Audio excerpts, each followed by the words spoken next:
السلام عليكم ورحمة الله وبركاته. إن الحمد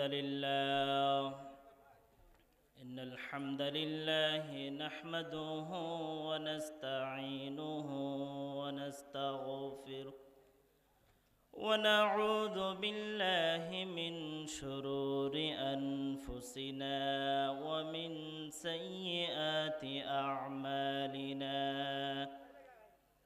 من يهده الله فلا مضل له ومن يضلله فلا هادي له. ونشهد أن لا إله إلا الله وحده لا شريك له. وأشهد أن سيدنا وحبيبنا وشفيعنا ومولانا محمد صلى الله عليه وسلم الذي أرسله بالحق بشيرا ونذيرا وداعيا إلى الله بإذنه وسراجا منيرا. أما بعد فقد قال الله تعالى في كلامه المجيد والفرقان الحميد. أعوذ بالله من الشيطان الرجيم. بسم الله الرحمن الرحيم. يا أيها الذين آمنوا ادخلوا في السلم كافة ولا تتبعوا خطوات الشيطان إنه لكم عدو مبين. وقال الله تعالى في شان حبيبي إن الله وملائكته يصلون على النبي يا أيها الذين آمنوا صلوا عليه وسلموا تسليما. اللهم صل على سيدنا مولانا محمد وعلى آل سيدنا مولانا محمد। সাতকানিয়া থানার অন্তর্গত মাদ্রাসা যুব উন্নয়ন পরিষদের উদ্যোগে সপ্তমতম বার্ষিক ঐতিহাসিক তাফসিরুল কোরআন মাহফিল। আজকের এই মাহফিলের সম্মানিত সভাপতি, মাদ্রাসা যুব উন্নয়ন পরিষদের সম্মানিত সভাপতি, বিশিষ্ট দানবীর, বিশিষ্ট ব্যবসায়িক, অত্র এলাকার সূর্য নক্ষত্র, অত্র এলাকার কৃতি সন্তান শ্রদ্ধেয় জাফর আহমদ ভাই এবং আজকের মাহফিলের সম্মানিত প্রধান অতিথি, প্রধান বক্তা, বিশেষ অতিথি, বিশেষ বক্তাগণ, মঞ্চে উপস্থিত শ্রদ্ধেয় সাইফুল স্যার এবং সম্মানিত পরিচালক, সামনে উপস্থিত তরুণ যুবক ভাইরা, পর্দার আড়ালে অবস্থানরত মা ও বোনেরা, আমি শুরুতে সালাম জানিয়েছি, আবারও সালাম জানাচ্ছি। আসসালামু আলাইকুম ওয়া রাহমাতুল্লাহি ওয়া বারাকাতুহু। মহান রব্বুল ইজ্জত ওয়াল জালালের দরবারে লাখ কোটি শুকরিয়া জানাই যে মহান রব্বুল আলামিন আমার মতন নগণ্য গুনাহগার বান্দাকে এরকম একটি পবিত্র মজলিস, এই মজলিসে বসে আপনাদের সামনে কোরআন এবং হাদিস থেকে কথা বলার যিনি সুযোগ করে দিলেন, যিনি আপনাদেরকে উপস্থিত হওয়ার সুযোগ করে দিলেন, আমাদের এই মাদ্রাসাবাসীদেরকে যুব উন্নয়ন পরিষদের মাধ্যমে, মাদ্রাসাবাসীর মাধ্যমে এরকম সুন্দর একটি মজলিস উপহার দেওয়ার জন্য আল্লাহ তাআলা তৌফিক দিলেন। সে মহান রব্বুল ইজ্জত ওয়াল জালালের দরবারে তার সমস্ত দেওয়া শক্তি একত্রিত করে, তার দেওয়া সমস্ত শক্তি আমরা একত্রিত করে তার শিখানো ভাষা দিয়ে আমরা সকলে বলি আলহামদুলিল্লাহ, এবং হাজারো লাখ কোটি দরুদ ও সালাম পেশ করে বিশ্বের মানবতার মুক্তির দূত সরকারে দো আলম, যিনি আসার পূর্বে ছিল আইয়ামে জাহেলিয়াতের যুগ, যে জাহেলিয়াতের যুগকে সোনালী যুগে পরিণত করলেন কোরআন এবং তার সুন্নাহ দিয়ে, সেই জাহেলি যুগকে পরিবর্তনকারী, সেই সোনালী সমাজ প্রতিষ্ঠাকারী বিশ্বনবী, কামলিওয়ালা নবী, মায়ার নবী, রহমাতুল লিল আলামিনের জন্য আমরা সকলে দরুদ ও সালাম পেশ করি, প্রত্যেকে বলি সাল্লাল্লাহু আলাইহি ওয়াসাল্লাম। সম্মানিত উপস্থিতি, আমার সময় কম, সেজন্য আমি কোনো লম্বা খুতবা বা ভূমিকার দিকে যেতে পারতেছি না। আমি সরাসরি যে কোরআনুল কারীমা থেকে যে আয়াত কারীমা তেলাওয়াত করেছি আপনাদের সামনে, সে আয়াত কারীমার আলোকে আমি কথা বলার জন্য আমি সরাসরি আমার মূল লক্ষ্য উদ্দেশ্যের দিকে আমি চলে যাচ্ছি ইনশাআল্লাহ। আল্লাহ সুবহানাহু ওয়া তাআলা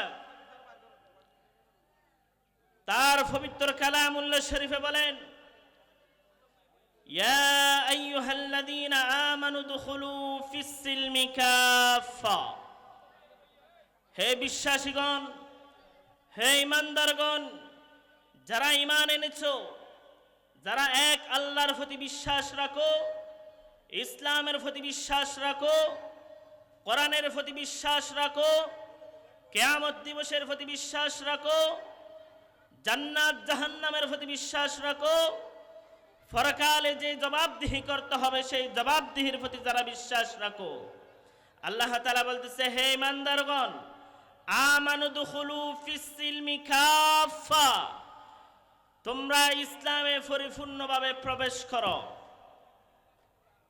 উদখুলু ফিস সিলমি কাফা, পরিপূর্ণভাবে প্রবেশ করো। কোথায় প্রবেশ করতে বললেন? ইসলামে।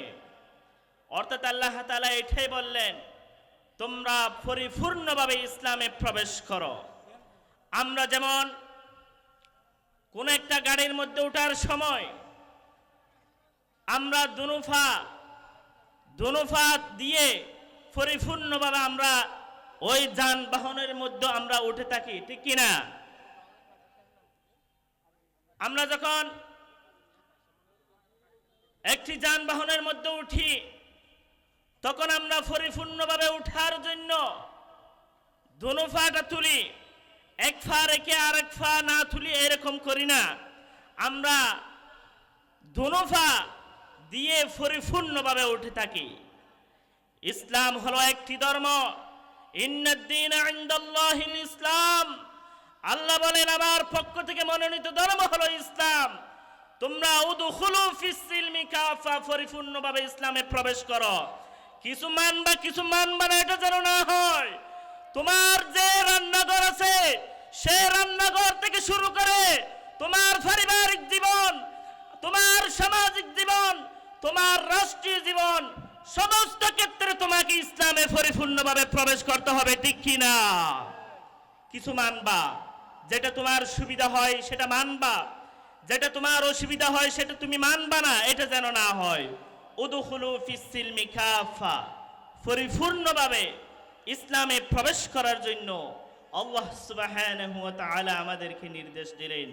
সম্মানিত হাজরিন, এই কথার আলোকে যদি আমি বলতে চাই, আমরা ইসলাম ধর্ম গ্রহণ করেছি, আমরা মুসলমান দাবি করি, আমার ভোটার আইডি কার্ডের মধ্যে আমার মুসলমানের নাম রয়েছে, আমরা মুখে ইসলাম দাবি করলেও আমাদের ভিতর অনেকে এখনো পরিপূর্ণভাবে ইসলামে প্রবেশ করতে পারে নাই, ইসলাম পরিপূর্ণ মানতে পারে নাই। আপনারা প্রশ্ন করতে পারেন, ভাই আপনি এটা কি বললেন?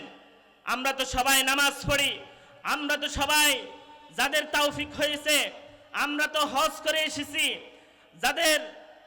আমরা তো সবাই এই বিগত দিনে রমজান মাস গিয়েছে, আমরা তো সবাই রোজা রাখলাম, আপনি এটা কি বললেন? আমরা এখনো পরিপূর্ণ ইসলামে প্রবেশ করি নাই। হ্যাঁ, আপনার যেটা সুবিধা হয়েছে, আমার যেটা সুবিধা হয়েছে আমি সেটাই মানলাম, আমার যেটা অসুবিধা হয় সেটাকে না মানার জন্য বিভিন্ন কৌশল, বিভিন্ন অজুহাত, বিভিন্ন পন্থা ধরে আমরা সেগুলো থেকে বিরত থাকার চেষ্টা করি, নাউজুবিল্লাহ। তাহলে আমরা আল্লাহ তাআলার কথা শুনলাম নাকি আল্লাহ তাআলার কথার বিরোধিতা করলাম? আপনি একটু চিন্তা করুন। আপনি যেমন মসজিদে প্রবেশ করার পর পরিপূর্ণভাবে আল্লাহ তাআলার আনুগত্য করেন, রাসূলুল্লাহর নির্দেশকে আনুগত্য করেন, ঠিক তদ্রূপ আপনি যখন সংসদে ঢুকবেন সেখানেও পরিপূর্ণ আল্লাহ এবং রাসূলের আনুগত্য করে যেতে হবে, ঠিক কিনা? আপনি মসজিদে ইসলাম মানলেন, আপনি মক্তবে ইসলাম মানলেন, মাদ্রাসায় ইসলাম মানলেন, আপনি রোজার ক্ষেত্রে ইসলাম মানলেন, হজের ক্ষেত্রে ইসলাম মানলেন, দান সাদাকার ক্ষেত্রে ইসলাম মানলেন। আলা লাহুল খালকু ওয়াল আমর, আল্লাহ বলেন সৃষ্টি যার আইন চলবে তার। আল্লাহর জমিনে আল্লাহর আইন দিয়ে এই রাষ্ট্র পরিচালিত হোক। সেখানে যদি আপনি দ্বীনকে না মানেন, ইসলামকে যদি না মানেন, কোরআনকে যদি না মানেন, রাসূলুল্লাহর বিধানকে যদি না মানেন, তাহলে আপনি আমি আল্লাহ তাআলার নামে শপথ করে বলতে পারি আপনি এখনো পরিপূর্ণ ঈমানদার হতে পারেন না। উদখুলু ফিস সিলমি কাফা, পরিপূর্ণ ইসলামে এখনো প্রবেশ করতে পারেন নাই। আল্লাহ তাআলা আমাদেরকে তৌফিক দান করুক। আমার সময় সংক্ষেপ, আমাকে হয়তো সিটি দিয়ে দিছে।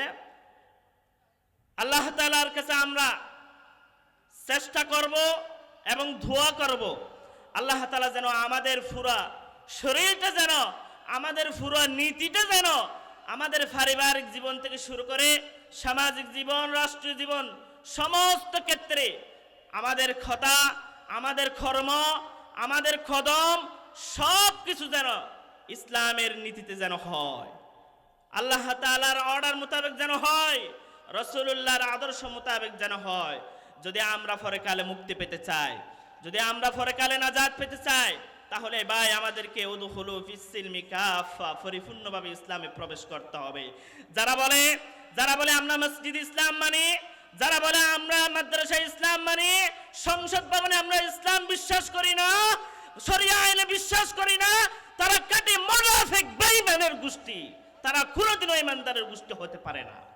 কারণ কোন ঈমানদার, কোন মুসলমান ইসলামকে পৃথক করতে পারে না, তার জীবনের ক্ষেত্রে ইসলামকে ভাগ করতে পারে না, সমস্ত জায়গায় ইসলামকে মেনে নেয়, ইসলামের আদর্শ দিয়ে, ইসলামের নিয়ম নীতি দিয়ে, ইসলামের নিয়ম কারণ দিয়ে তার জীবন পরিচালিত করার জন্য সে চেষ্টা করে থাকে।